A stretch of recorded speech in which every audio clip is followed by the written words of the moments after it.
यदि देखा जाए तो यह अपने आप में पुण्योदय का कार्य। सामान्य रूप से यदि यह महत्वपूर्ण और ऐसा सामान्य रूप से हो सकता तो जीवन के आपने 40-45 साल बिताए हैं और भी कई बार हो सकता था। आपने सैकड़ों बार पैंट तो पहनी होगी, सैकड़ों बार मिठाई जरूर खाई होगी, सैकड़ों बार आप घूम लिए होंगे, सैकड़ों बार आप कार में बैठे होंगे, तो सैकड़ों बार इस प्रकार का जीवन नहीं किया होगा। यह रेयर जीवन है।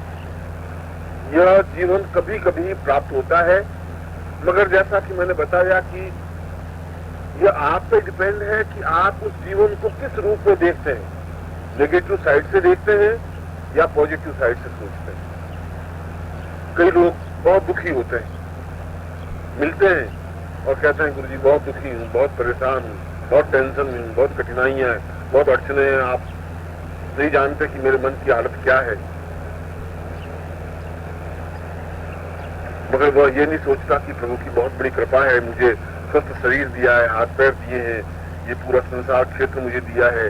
उन लोगों से मैं लाख दर्जे अच्छा हूँ कि मैं मकान में बैठा हूँ, ऊपर छत है, नीचे बिस्तरा बिछा हुआ है, मेरी पत्नी है, पुत्र है। ये सोचता नहीं, वो सारी नेगेटिव साइड सोचेगा।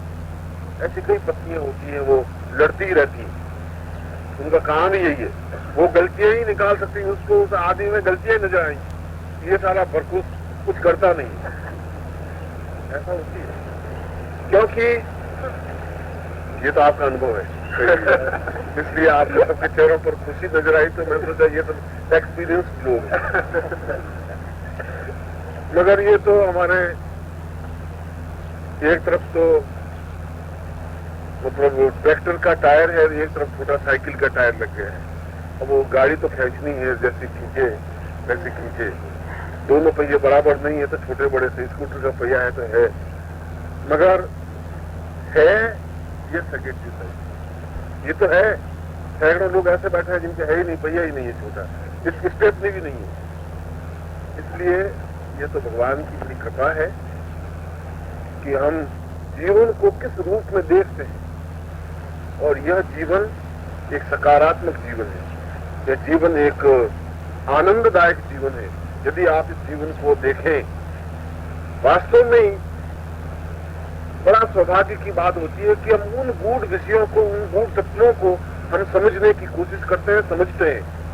इस प्रकार के सब्जेक्ट, इस प्रकार के विषय आपको पुस्तकों में प्राप्त नहीं हो पाएंगे। जब मैं ये कह रहा हूँ पुस्तकों में, ये ग्रंथों में उल्लेखित नहीं है, तो मैं ठीक कह रहा हूँ कि ग्रंथों में पुस्तकें आपको नहीं मिल पाएंगी। ग्रंथ आपको उसकी ध्वनि नहीं समझा सकते, मंत्र बता सकते हैं। इस पैम्पलेट में आपको मंत्र लिखा हुआ है कि ओम ये रीम कमला खंड है, ये सब लिखा हुआ है, मैं उस मंत्र की ध्वनि, उतार चढ़ाव ये नहीं समझा सकता। पुस्तक एक सीमा के बाद में आकर के पुस्तक अपना महत्व खो देती है। इसीलिए हमारे भारतीय परंपरा में ऋषि कुल परंपरा को विकसित किया गया। गुरु मुख से जो ज्ञान प्राप्त हो सके वही ज्ञान प्रामाणिक है, अन्यथा गुरु मंत्र लेने की जरूरत ही नहीं थी, दीक्षा लेने की जरूरत ही नहीं। दीक्षा में गुरु अपने मुंह से उस मंत्र को देता है, उस ध्वनि के साथ ही नहीं, अपनी तपस्या के उस अंश के साथ। वह तपस्या का अंश जब शरीर में प्रवाहित होता है तब उसका जीवन अपने आप में दिव्य बन जाता है। इस चीज को, और ये चीज ज्ञान किसी प्रकार से पैमाने से नापी नहीं जा सकती। यदि कोई 5वीं क्लास व्यक्ति है और कोई MA पास व्यक्ति है, उन दोनों में कोई वेट में फर्क नहीं पड़ सकता। ये 8 क्लास ज्यादा पढ़ा हुआ इसलिए वेट ज्यादा बढ़ गया, ऐसा नहीं होता। ज्ञान में वजन नहीं हो सकता, ज्ञान में तो गहराई आती है। जितना ही ज्ञान होगा आदमी उतना धीर गंभीर होगा, उतना ही चिंतन युक्त होगा, उतना ही आदमी में डेप्थ आएगी, समझने की क्षमता आएगी, सहन करने की शक्ति आएगी। और कल मैं आपको प्राण प्रतिष्ठा प्रयोग समझाया और आज प्रातः आपने उसको किया होगा। आपने देखा होगा कि वैज्ञानिक ये कह रहे हैं कि व्यक्ति 60 साल की अवस्था में, 80 साल की अवस्था में इसलिए नहीं मरता कि उसका शरीर क्षरण हो जाता है, इसलिए मर रहा है कि उसको सांस लेना नहीं आता। ये वैज्ञानिक कह रहे हैं, डॉक्टर ये कह रहे हैं। डॉक्टर स्लेव हैं वर्ल्ड के माने हुए श्वास रोग के या श्वास से संबंधित वर्ल्ड फेम। उन्होंने एक निबंध लिखा है, अभी अभी प्रकाशित हुआ है करीब 2-3 महीने पहले, और उस निबंध में उन्होंने लिखा है कि व्यक्ति मर रहा है बीमारियों से नहीं, व्यक्ति मर रहा है कि उसको सांस लेने की कला नहीं आई, सांस लेना नहीं आता। ये अजीब बात है कि हम रात दिन सांस लेते हैं, 24 घंटे सांस लेते हैं। वो डॉक्टर स्लेव कह रहे हैं कि इनको सांस लेना नहीं आता इसलिए मर रहे हैं। और हकीकत में सांस लेने की क्रिया जब जेमिनी फिल्म वाले नहीं, जेमिनी ऋषि महर्षि ने कहा कि श्वास कंठस्थल, कंठ से लगा करके नाभि स्थल तक जो क्रिया ली जाए उसको श्वास कहते हैं। श्वास लेने की क्रिया समझाइए, हमारे शास्त्रों ने भी समझाइए कि श्वास को कंठ से नाभि तक लिया जाए और कंठ से नाभि तक लेने में वो सारा हृदय प्रदेश अपने आप में पूर्ण प्राण वायु से भरा हुआ रहेगा। हम जो सांस ले रहे हैं वह सांस केवल गले तक ले सकते हैं। इसके आगे हम जो नाक से सांस लेते हैं यहां तक लेते हैं, यहां से वापस निकाल देते हैं, बहुत उथली सांस लेते हैं, बहुत हल्की सांस लेते हैं। इसका प्रमाण यह है कि आप किसी छोटे से बच्चे को, जो 4 महीने का बच्चा है, 6 महीने का बच्चा है, वो लेटा हुआ सांस ले रहा है, आप देख के जब वो सांस लेता है तो पूरी उसकी नाभि पूरी धड़कती है। सांस लेता है उसके साथ साथ नाभि पूरी धड़कती है उसकी, ऊंची नीची नाभि होती रहती है, कंप्लीट सर्कल रहती है। और व्यक्ति जब सांस लेता है तो किसी प्रकार के नाभि पर स्पंदन नहीं होता। इसका मतलब ये हुआ कि वह श्वास नाभि तक पहुंचता नहीं है, और व्यक्ति उस बालक की नाभि तक श्वास पहुंचता है, इसलिए वो वृद्धि को प्राप्त होता रहता है, ज्यादा पुष्ट होता है, ज्यादा स्वस्थ होता है, ज्यादा निर्भर बनता है, वह श्वास सही लेता है। प्रभु ने श्वास लेने की क्रिया प्रारंभ में सही समझाई है। 2 दिन का बच्चा बिल्कुल पूरी प्रामाणिक सांस लेगा, 4 महीने का बच्चा भी प्रामाणिक सांस लेगा। ज्यों ज्यों उसको समझ आती जाएगी त्यों त्यों सांस लेने की कला भूलता जाएगा। जो उच्च कोटि के महात्मा है, आप कभी उनको लेटे हुए देखिए, उनकी सांस लेंगे तो पूरा उनका हृदय प्रदेश, पूरा नाभि प्रदेश कंप्लीट त्रिकमय रहेगा, नृत्य करता हुआ दिखाई देगा आपको। और कभी आप अपने आप को नींद में लेते हुए, सोते हुए देखिए, यहां से घर घर की आवाज तो आ सकती है आपके, ज्यादा जोश खाए तो आगे कुछ नहीं होगा। और इसलिए सही कह रहे हैं कि हम सांस लेने की कला भूल गए हैं, इसलिए मर रहे हैं।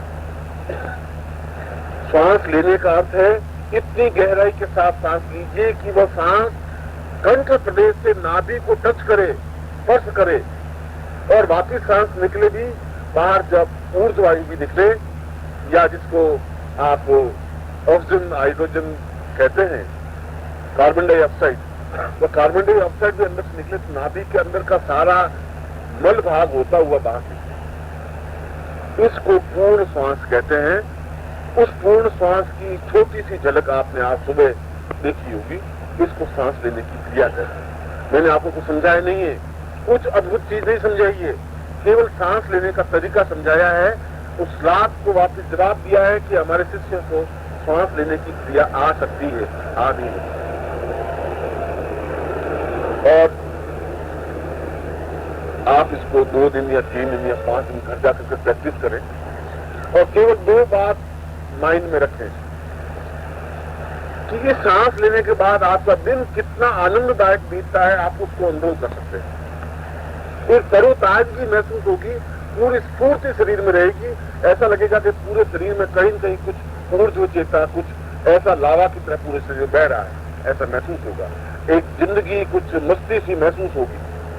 अन्यथा तो अब आपका जीवन बस, या मेरा जीवन इस प्रकार का, मैं आपका जब नाम ले रहा हूं तो आपके साथ मेरा शामिल जुड़ा हुआ है, ये काम करना है कि बस कर लिया, अब हमारा क्या है, तो गए चुपते हो गए। हमें मृत्यु का थिंकिंग बढ़ गया है, जीवन का थिंकिंग नहीं रहा। आज व्यक्ति को अगर पूछे, अगर 50 साल के व्यक्ति को पूछे भैया ये तुम्हें अब उर्दू सीखनी है, मैंने कहा आप भी पंडित जी अब उर्दू अब हमारे तो लकड़े मसान गए, अब क्या सीख रहे हैं। और अगर यूपी में साइड पूछेंगे तो अब हम तो बस नदी के पेड़ है, अब किस समय ढह जाए कुछ पता नहीं पंडित जी, बस हो गया, अब बाकी बच्चों को सीखने, क्योंकि उनका सारा थिंकिंग अब उस नदी के पेड़ की तरह है। बस अब कभी बाढ़ बुरी से आएगी तो बह जाएंगे, बस हम तो चले गए। उत्साह नहीं रहा है, जीवन के प्रति उमंग नहीं रही है, और इसलिए नहीं रही है कि उनके अंदर का प्रदेश फिरकन युक्त नहीं है, अंदर सांस लेने की क्रिया नहीं है। और सांस लेने की जिनको क्रिया आती है, 80 साल के व्यक्ति भी वृद्ध नहीं होते, 100 साल के व्यक्ति भी वृद्ध नहीं होते, उनमें उतनी ताजगी उतनी मस्ती बनी रहती। यह जो सुबह आपने जो सांस लेने की क्रिया की, यह एक प्रारंभिक क्रिया है, यह एक आवश्यक क्रिया है, मगर कल मैंने आपको इस क्रिया को देखा है और उस क्रिया के आधार पर मैंने आपको बिल्कुल सही बताया था कि आप जो कुछ भस्त्रिका कर रहे हैं वो अधूरी और अप्रामाणिक है, स्पष्ट नहीं है। बहुत तेजी से मैंने लेने की बात कही थी, और तेजी से आप इसलिए लेते नहीं है क्योंकि आप संकोची व्यक्ति हैं, अपने आप से संकोच करते हैं, आस पड़ोस से संकोच करते हैं। श्वास लेने में संकोच करने की जरूरत नहीं है, उसमें सभ्यता प्रदर्शित करने की जरूरत नहीं है। घर पर आप इसको नित्य अभ्यास में रखिए, क्योंकि यह प्राण चेतना है। जीवन में अपने आप को स्वस्थ, तरोताजा और साधक में जीवन बिताने का पहला और महत्वपूर्ण हिस्सा है उस जैमिनी के मत के अनुसार भी, कि जो कंठ से तल तक सांस ले सकता है वो मृत्यु को प्राप्त हो ही नहीं सकता। यदि रोज गहरी सांस लेता है, कि रोज सुबह उठ करके 6 बजे 5 बजे उठ करके अगर 15-20 बार भी छत पर जाकर के भस्त्रिका कर ले, आप खुद अपना वेट महीने पर बाद देख लीजिए, आपका वेट बढ़ जाएगा, फालतू की चर्बी घट जाएगी, एक बिल्कुल बैलेंस शरीर बन जाएगा। और सबसे बड़ी बात, यदि शरीर में कहीं कुछ विकार है, चर्बी है, पेट बढ़ा हुआ है या शरीर में स्थूलता बढ़ गई है, स्वतः कम होने लग जाएगी, क्योंकि ऑक्सीजन चर्बी को तोड़ता है। मगर होनी चाहिए ऑक्सीजन और जानी चाहिए नाभि तक, दो बातें उसमें जरूरी है। इसलिए प्रातः काल स्वच्छ वायु होगी और आपको और देखेंगे नहीं, अपनी सो रही होगी, बच्चे बेचारे लेटे रहे होंगे, उसमें आप कुछ भी करेंगे तो फिर आपको तकलीफ नहीं होगी। इसलिए सुबह आप 6 बजे मैं अब महत्वपूर्ण विषय पर आ रहा हूँ। आज तो सांस लेने की क्रिया समझाई है, आप इसको करें जरूर। ये केवल यहाँ साधना में जीवन में करके छोड़ने की बात नहीं है, क्योंकि आपको खुद को उस मंत्र को और मंत्र के स्वरूप को और जीवन की चेतना को समझ में आ जाएगी। मैं अब काली मंत्र के बारे में आपको स्पष्ट व्याख्या करने के लिए बैठा हूं।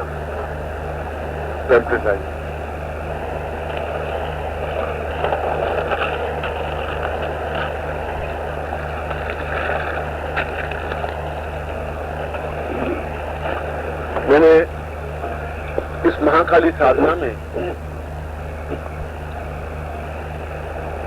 आपको महाकाली के स्वरूप विन्यास के बारे में और ध्यान के बारे में, साथ ही साथ मैंने उस महत्वपूर्ण विषय की ओर कि किस प्रकार से हम किसी देवता को अपने शरीर में समाहित कर सकते हैं, ये जरूरी है। रामचंद्र परमहंस का उदाहरण बिल्कुल सामने रखना चाहिए कि जब तक हम इष्टमय नहीं हो जाएंगे तब तक साधना में सिद्धि नहीं मिल पाएगी। इष्टमय होना जरूरी है, और इष्टमय अगर सीधे साधे शब्दों से हो सके, भावनाओं से हो सके, अनुष्टि के साथ हो सके, प्रेम के साथ हो सके तो अच्छी बात है। नहीं हो सके तो इस चेतना मंत्र के द्वारा और आत्म प्राण प्रतिष्ठा के द्वारा भी वह इष्ट अपने शरीर में समाहित होगा ही। इसलिए नित्य साधना करते समय इस इष्ट को समाहित करने की क्रिया अवश्य करनी चाहिए, इस भस्त्रिका के साथ ही साथ। एक बात और, कभी कभी आप,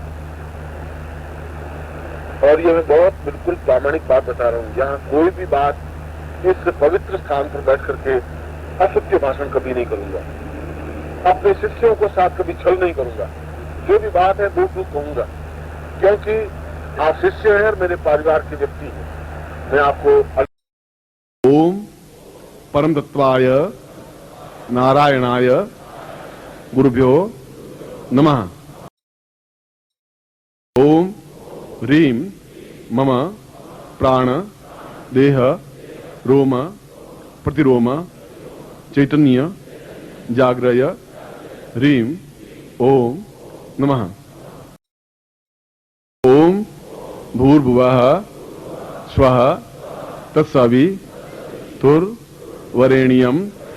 भर्गो देवस्य धीमहि धियो यो नः प्रचोदयात्।